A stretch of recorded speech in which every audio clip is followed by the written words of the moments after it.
ಚಿತ್ರದುರ್ಗ ನಗರದಲ್ಲಿ ಮಾನವೀಯತೆಯ ಸ್ಪರ್ಶ ಮೂಡಿಸಿದ ಘಟನೆ ನಡೆದಿದೆ. ಜೋಗಿಮಟ್ಟಿ ರಸ್ತೆಯ 4ನೇ ಕ್ರಾಸಿನ ಮಾಸ್ತಮ್ಮ ದೇವಸ್ಥಾನದ ಬಳಿ ಹಸುವೊಂದು ವಿದ್ಯುತ್ ಶಾಕ್ನಿಂದ ಮೃತಪಟ್ಟಿದೆ. ಇದರಿಂದ ಹಸುವಿನ ಮಾಲೀಕರು ತೀವ್ರ ದುಃಖ ಮತ್ತು ಆತಂಕಕ್ಕೆ ಒಳಗಾಗಿದ್ದಾರೆ.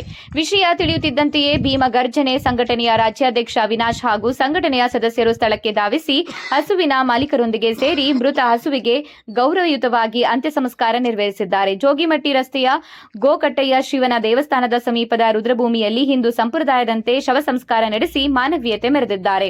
ವಿದ್ಯುತ್ ಶಾಕ್ನಿಂದ ಮೃತಪಟ್ಟ ಹಸುವಿಗೆ ಗೌರವ ಪೂರ್ವಕವಾಗಿ ಅಂತ್ಯ ಸಂಸ್ಕಾರ ನೆರವೇರಿಸಿದ ಭೀಮಗರ್ಜನೆ ಸಂಘಟನೆಯ ಈ ಕಾರ್ಯಕ್ಕೆ ಸಾರ್ವಜನಿಕ ವಲಯದಲ್ಲಿ ವ್ಯಾಪಕ ಮೆಚ್ಚುಗೆ ವ್ಯಕ್ತವಾಗಿದೆ.